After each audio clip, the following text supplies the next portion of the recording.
Hello నమస్కారం, అందరికీ నమస్కారం. నేను రవికుమార్. ఈరోజు నేను చెప్పాల్సింది ఏంటంటే, మనము ఇల్లు కట్టుకోవాలనుకున్నప్పుడు మనం ఒక కాంట్రాక్టర్కు కాంట్రాక్ట్ ఇవ్వాలి అనుకుందాం. మనం ఒక కాంట్రాక్టర్ తోటి కట్టించుకోవాలి అనుకుందాం. దానికి ఎలా నేను చెప్పాను ఇంతకుముందు, లేబర్ కాంట్రాక్టర్ ఇస్తే ఎట్లా టర్మ్స్ ఉండాలి, ఎట్లా అగ్రిమెంట్ ఉండాలి అవన్నీ చెప్పారు. ఇప్పుడు మెటీరియల్ కాంట్రాక్ట్ అనుకున్నాం. మెటీరియల్ కాంట్రాక్ట్ ఇచ్చినప్పుడు అగ్రిమెంట్ కాంట్రాక్ట్తో ఎలా చేసుకోవాలి, ఏ పాయింట్లు ఉండాలి, ఏ స్టేజెస్లో ఎంత పేమెంట్ ఉండాలి, కాస్ట్ ఆఫ్ ద ప్రాజెక్ట్ ఎంత, ఇవన్నీ ఈరోజు చెప్పదలుచుకున్నాను. ఇప్పుడు నేను ఒక ప్రాజెక్ట్ తీసుకుంటున్నాను.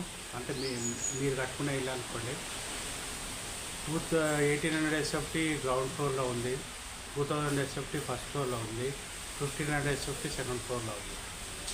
అంటే 3 BHK కింద ఉంది, 3 BHK పైన ఉంది, ఆ పైన సెకండ్ ఫ్లోర్లో 2 BHK ఉంది అనుకోండి.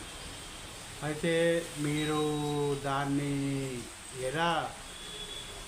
కాస్ట్ ఎలా అరైవ్ అవుతారు, దాని పేమెంట్ టర్మ్స్ ఏంది, కాంట్రాక్టర్తో మనం అగ్రిమెంట్ చేసుకునేది ఎట్లా, దాని గురించి ఇప్పుడు చెప్తాను. మీరు బోర్డుపై చూడండి ఎలా చేస్తారో. ఫస్ట్ ఇంటి నిర్మాణం కోసము కాంట్రాక్ట్తో అగ్రిమెంట్ ఎలా చేసుకోవాలి. ఫస్ట్ కాస్ట్ ఆఫ్ కన్స్ట్రక్షన్ మనం అరైవ్ అయ్యాలి.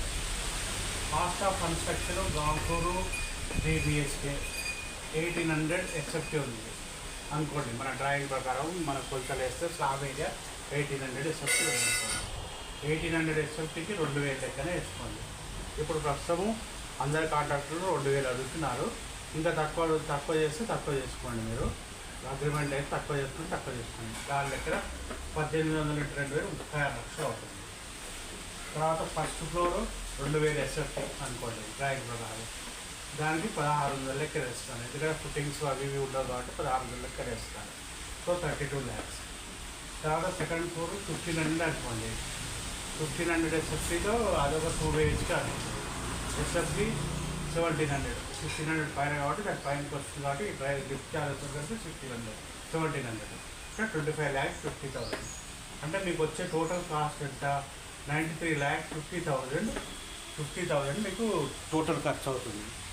సో ఇప్పుడు ఈ 93 lakhs GST ఎంత ఉంటుందో యాజ్ పర్ గవర్నమెంట్ నామ్స్ అది కనుక్కొని దాని ప్రకారం యాడ్ చేసుకోవాలి GST.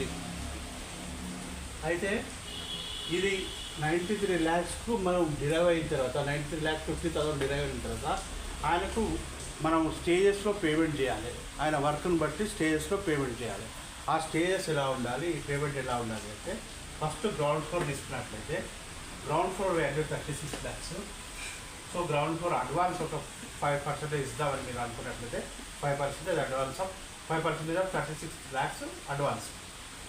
తర్వాత after excavation of footings, PCC, RCC of footings, lift views అయిన తర్వాత 5% ఇవ్వాలి. తర్వాత RCC columns ground floor to first floor అయిన తర్వాత 5% చేసుకోండి, 36 lakhs. After ground floor slab తర్వాత 10% చేయండి. ఆఫ్టర్ బ్లాక్ వర్క్ తర్వాత ఒక 5% చేయండి. ఆఫ్టర్ ఇంటర్నల్ ప్లాస్టింగ్ తర్వాత ఒక 5% చేయండి. ఆఫ్టర్ ఫ్లోరింగ్స్ అండ్ యాడ్ అయిన తర్వాత 10% చేయండి. After door makings, fixings and windows ఓ 10% చేసుకోండి. డోర్ అతనిదే, ఫ్లోర్ అతనిదే, అన్ని మెటీరియల్ అన్నీ అతనివే, మెటీరియల్ అంతా అంతే. టైల్స్ అతనివే, ఫ్లోరింగ్ అతనిదే, వుడ్ అతనిదే, సిమెంట్ అతనిదే, స్టీల్ అతనిదే, అన్నీ అతనిదే. ఒక హోటల్ మనం పూజ చేసుకొని ఇంట్లోకి వెళ్ళడమే మన పని అంతే. ఆయన కట్టించి ఇస్తాడు, ఆయన మెటీరియల్ తెచ్చుకుంటాడు, ఆయన చేస్తాడు, ఆయన అన్నీ పెట్టుకుంటాడు, అన్నీ ఫినిష్ చేసి ఇంట్లో పూజకు ఒక గృహప్రవేశానికి ఆయన చేస్తున్నాడు. ఆ గృహప్రవేశం చేస్తుంది మనది అదనమాట. సో తర్వాత పెయింటింగ్ ఒక 5% ఇవ్వండి. ఎలక్ట్రికల్ అడ్వాన్స్ ఇవ్వండి ఒక 5%, 30 లక్షలు. ఎలక్ట్రికల్ ఫైనల్కు ఒక 5% ఇవ్వండి. ఫైనల్ అంటే అన్ని ఫిట్టింగ్స్ అయ్యి, వైరింగ్ అంతా అయిపోయి, ఫిట్టింగ్స్ అయ్యి హ్యాండ్ ఓవర్ చేసినప్పుడు ఒక 5% లాస్ట్ అది చేయండి. అది ప్లంబింగ్కు అడ్వాన్స్ ఒక 5% ఇవ్వండి. ప్లంబింగ్ ఫైనల్కు ఒక 5% రిలీజ్ చేయండి. ప్లంబింగ్ అంటే మొత్తం అయిపోయిన తర్వాత ఎక్స్టర్నల్ ప్లాస్టింగ్కు ఒక 5%, ఎక్స్టర్నల్ పెయింటింగ్కు ఒక 5%, తర్వాత sump, compound wall and miscellaneous బయట ఉండే ఫ్లోరింగ్, సంపు, కాంపౌండ్ వాలు, ఇవన్నీ వాటర్ కనెక్షన్, ఇవన్నీ కలిపి ఒక 5% ఆఫ్ దిస్ 36 lakhs. ఇది అయిపోయిన తర్వాత మనం ఇట్లా అయిపోయింది. ఫస్ట్ ఫ్లోర్ కూడా అది అనమాట అడ్వాన్స్. ఇది ఒకటి ఉండదు, అడ్వాన్స్ అనేది ఉండదు. ఒకటి ఓన్లీ ఏంటంటే మనం రేజ్ చేసినప్పుడు, కాలం రేజ్ చేసినప్పుడు ఈ రెండు ఉండవు అనమాట. కాలం రేజ్ చేసేటప్పటి నుంచి మనం పర్సంటేజ్లు ఫిక్స్ చేసుకుంటూ పోండి. ఇట్లా ఫిక్స్ చేసుకుంటూ పోండి. అన్ని ఐటమ్స్ మిగతా అన్నీ అన్నీ వస్తాయి. ఇట్లా ఫిక్స్ చేసుకుంటూ వెళ్ళండి. తర్వాత సెకండ్ ఫ్లోర్ కూడా ఫస్ట్ ఉండవు. తర్వాత పర్సంటేజ్ అని ఇలా ఫిక్స్ చేసుకుంటూ వెళ్ళండి. ఇవి మన పర్సంటేజ్లు. సో ఈ పర్సంటేజ్లో వరకు మనం పేమెంట్ ఇస్తామని మనం టర్మ్స్ అగ్రిమెంట్ చేసుకోవాలి. ఇట్లా చేసుకోవాలి. తర్వాత ఈ అగ్రిమెంట్ చేసుకున్న తర్వాత మనకు ఏంటంటే ఇంకోటి మనం రాసుకోవాలి పేపర్లో. ఏంటంటే మనం ఏమేమి బ్రాండ్స్ కావాలో, మనకి ఏమేమి బ్రాండ్స్ కావాలి. సిమెంట్ అయితే ఏం కావాలి, అల్ట్రాటెక్ సిమెంట్, అల్ట్రాటెక్ సిమెంట్ అని రాసుకోండి బ్రాండ్. తర్వాత స్టీలు బ్రాండ్ ఏదైనా రాసుకోండి. బ్రాండెడ్ స్టీల్ అయితే బ్రాండెడ్ స్టీల్ ఏదైనా బ్రాండ్ రాసుకోండి. తర్వాత ఇది అదే యూజ్ చేయాలని. తర్వాత ఇంకేంది, మన ఇది ఫ్లోరింగ్ కజారియా సిరామిక్స్ యూజ్ చేస్తాం. కజారియా సిరామిక్స్ చేయాలి అని మీకు ఏది వస్తుంది. Kajaria ceramics vitrified flooring, Kajaria tiles flooring అని రాసుకోండి. విట్రిఫైడ్ టైల్స్ అయితే ఒకవేళ మార్బుల్ ఫ్లోరింగ్ అయితే మార్బుల్ ఫ్లోరింగ్ అని, అది రేట్ ఎంత ఉండాలని రాసుకోండి. రేటు మార్బుల్ ఫ్లోరింగ్ 80 రూపాయల కాస్ట్లో ఉండాలి మాకు అని. తర్వాత ఇంకోటి ఏమైంది, సిమెంట్ అయిపోయింది. కాంక్రీట్ ఆర్సీసీ ఏదైనా మనం మామూలుగా ఆర్సీసీ ఒకవేళ పంపుతోటి మన ఇది ఉంటుంది కదా, ఆర్ఎంసీ యూజ్ చేసినట్లయితే ఆర్ఎంసీ ఏది యూజ్ చేయాలి, అల్ట్రాటెక్ యూజ్ చేసుకోండి. అల్ట్రాటెక్ అన్నప్పుడు అందులో శాండే ఉండాలి, ఇంకేమి ఉండదు అని చెప్పండి. రివర్ శాండే ఉండాలి, ఫ్లై యాష్ ఇవి ఉండదు. రివర్ శాండ్, సిమెంటు, మెటలే ఉండాలి. అది చేసుకోండి అగ్రిమెంట్ అతనితోటి. తర్వాత ఇంకోటి ఏంది, ఫ్లోరింగ్స్ అయిపోయాయి. ఎలక్ట్రికల్ ఫిట్టింగ్స్ ఏ బ్రాండ్ ఉండాలి, మనకు వైరింగ్ ఏ బ్రాండ్ ఉండాలి, ఫినోలెక్స్ కావాలన్నా, ఫైన్ క్యాప్ కావాలన్నా, ఏ బ్రాండో ఆ బ్రాండ్ రాసుకోండి. ఫినోలెక్స్ మంచి company, fine cap second class company. తర్వాత ఫిట్టింగ్స్ యాంకర్ ఉండాలన్నా, ఇంకా వేరే ఉండాలన్నా అవి రాసుకోండి. తర్వాత శానిటరీ ఫిట్టింగ్స్ ఏమి ఉండాలి మీకు, వాష్ బేసిన్ ఏమి ఉండాలి, ఈడబ్ల్యూసీ ఏమి ఉండాలి. తర్వాత ఇవన్నీ మనం అక్కడ రాసుకోవాలి. బ్రాండ్స్ అన్నీ రాసుకోవాలి. ఇంకోటి మనం కొన్ని బేసిక్ రేట్స్ కూడా ఫిక్స్ చేసుకుంటే మంచిది. బేసిక్ రేట్ అంటే సపోజ్ స్టీల్ ఉందనుకోండి, స్టీల్ బేసిక్ రేటు ఒక 63,000 64,000 మీరు ఇప్పుడు ఎంత ఉందో అంత రేట్ ఫిక్స్ చేసుకున్నారు అనుకోండి.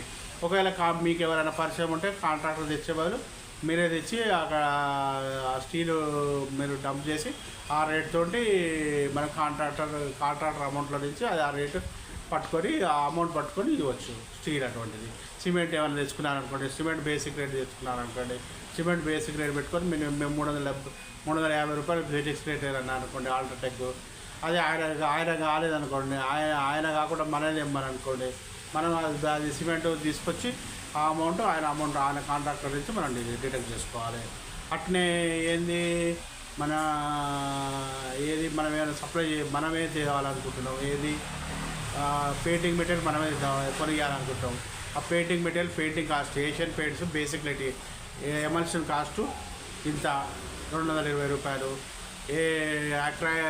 ఎనామిల్ పెయింట్ కాస్ట్ ఇంత 140 రూపాయలు అని మనం లీటర్కి వేసుకొని మనం అక్కడ బేసిక్ రేట్స్ కూడా మెన్షన్ చేసుకుంటే మనం తర్వాత మనం ఏదైనా తేవాలనుకునేదని తీసుకొచ్చి ఇచ్చి ఆయన బిల్లో నుంచి మనం డిడక్ట్ చేసుకొని మిగతా అమౌంట్ ఆయనకి ఇవ్వచ్చు. ఇది మనకు ఉన్న సులభతరమైన విధానాలు, మనకు లీగల్గా బైండింగ్ ఉంటాయి. ఇంకోటి ఏంటంటే మనం కంపల్సరీగా నేను లేబర్ కాంట్రాక్ట్లో చేసినప్పుడు ఇంకోటి డిఫెక్ట్ లయబిలిటీ పీరియడ్ అనేది ఒకటి రాసుకోండి. డిఫెక్ట్ లయబిలిటీ పీరియడ్ అంటే ఆయన పనిచేసి వెళ్ళిపోయిన తర్వాత, కాంట్రాక్టర్ పనిచేసి వెళ్ళిపోయిన తర్వాత 1 సంవత్సరం వరకు ఒక 5% మన దగ్గర ఉంటుంది. ఆ సంవత్సరం వరకు ఆ 5% రిలీజ్ చేయాలన్నమాట. ఆ లోపల ఏమైనా లీకేజీలు వచ్చినా కానీ, ఏమైనా ప్రాబ్లమ్స్ వచ్చినా కానీ, ఏ ప్రాబ్లం వచ్చినా ఆయన వచ్చి మనకు చేసి పెట్టి పోవాలి.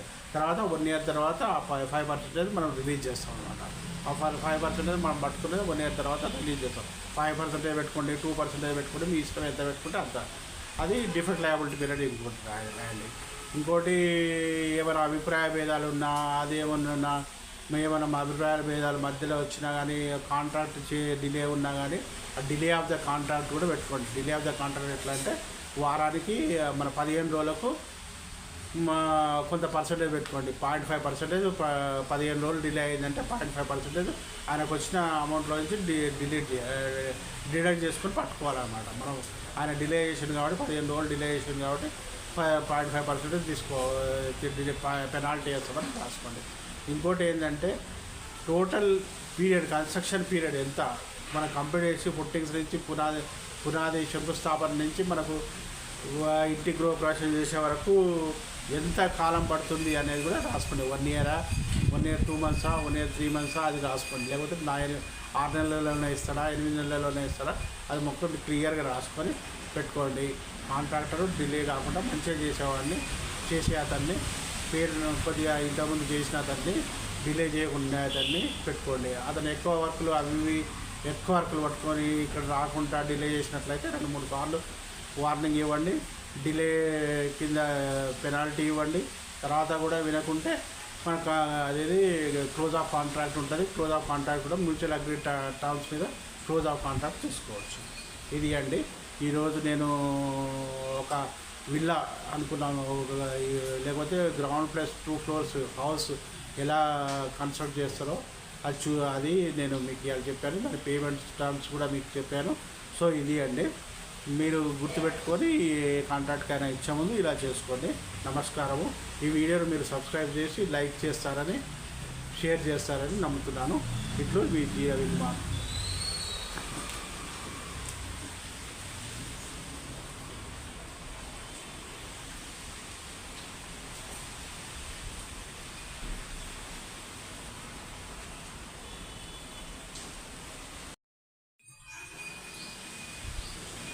ఇంతకుముందు సెకండ్ ఫ్లోర్ది కాలం మిస్ అయింది అక్కడ వీడియోలో, అందుకనే మళ్ళీ దీనికి మళ్ళీ చూపిస్తున్నాను క్లియర్గా అన్ని items. First floor ground floor, second floor payment percentage, first floor payment percentage అన్నీ క్లియర్గా ఫస్ట్ నుంచి లాస్ట్ వరకు చూపిస్తున్నాను.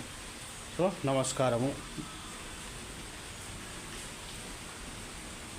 చూశారు కదా ఇప్పుడు ఎట్లా cost of construction, payment terms, తర్వాత అవి ఎట్లా పేమెంట్స్ లాస్ట్ వరకు ఎట్లా అవన్నీ పేమెంట్స్ అన్నీ మీకు పర్సంటేజ్లో అన్నీ ఉన్నాయి.